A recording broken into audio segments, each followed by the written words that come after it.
జగన్మోహన్ రెడ్డి గారి ఆదేశాల మేరకు అదేవిధంగా అనంతపురం జిల్లా అధ్యక్షుడు అనంత వెంకటరామరెడ్డి గారి సూచనల మేరకు ఈరోజు మెడికల్ కాలేజ్ ప్రైవేటీకరణకు సంబంధించి కోటి సంతకాల సేకరణ కార్యక్రమం ఈరోజు అనంతపురం నగరంలో నడిపొట్టిన ఆర్ట్స్ కాలేజ్ ఎదురుగా కార్యక్రమం ఈరోజు పెద్ద ఎత్తున వైఎస్ఆర్సీపీ నాయకులు కార్యకర్తలు అందరూ కూడా దీంట్లో పాల్గొనడం జరిగింది.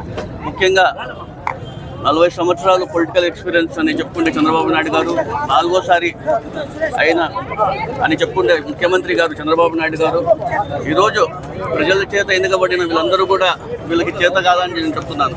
గవర్నమెంట్ మెడికల్ కాలేజెస్ వీళ్ళకి నడపడం చేత కాకపోవడంతో ప్రైవేటీకరణకి ఇస్తున్న విషయం కూడా ఈరోజు ప్రజలందరూ కూడా గమనించాలి.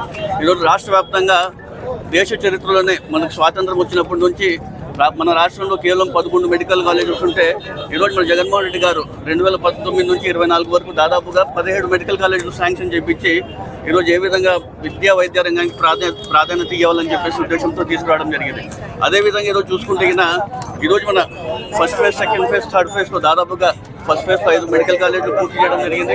సెకండ్ ఫేజ్లో దాదాపుగా 80% మెడికల్ కాలేజీలు 5 మెడికల్ కాలేజీలు పూర్తి చేయడం జరిగింది. మూడో ఫేజ్లో దాదాపుగా 7 మెడికల్ కాలేజీలు 50% పనులు కూడా పూర్తి చేసిన విషయం కూడా మనం చూసాం. గత కొద్ది రోజుల ముందు మనం చూస్తే కూటమి నేతలు ఏ విధంగా ఫస్ట్ ఫ్లోర్ దగ్గరికి వెళ్ళి, అదేవిధంగా ఎక్కడ ఖాళీ స్థలం దగ్గరికి వెళ్ళి కూటమి నేతలందరూ కూడా సెల్ఫీలు చేసి పెట్టి ఏ విధంగా తప్పుడు ప్రచారం చేస్తున్న విషయం కూడా మనం ఒకసారి గమనించాలి.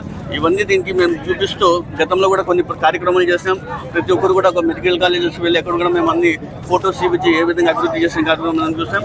అయినప్పటికీ కూడా ఖచ్చితంగా ఇవన్నీ కూడా ప్రైవేటీకరణ చేయకూడదని చెప్పేసి ప్రజలకి విద్యా వైద్యం అనేది చాలా ఇంపార్టెంట్ కాబట్టి ఇవన్నీ కూడా గవర్నమెంట్ పరిధిలోనే ఉండాలని చెప్పేసి జగన్మోహన్ రెడ్డి గారు తీసుకున్న నిర్ణయానికి పెద్ద ఎత్తున మేము కోటి సంతకాల సేకరణ చేపడుతున్నాం. ఇప్పుడే మన అనంత వెంకటరామరెడ్డి గారు కూడా మొదటి సంతకం చేసినాం. ఈ రోజు నుంచి మేము ప్రారంభించి దాదాపుగా ప్రతి ఒక్క నియోజకవర్గానికి 60,000 నుంచి 1,00,000 సంతకాలను సేకరించి మన ముఖ్యమంత్రి గారు పంపించి అక్కడి నుంచి గవర్నర్ గారు పంపించి ఈ కార్యక్రమం విజయవంతం చేయాలని తెలియజేస్తున్నాం.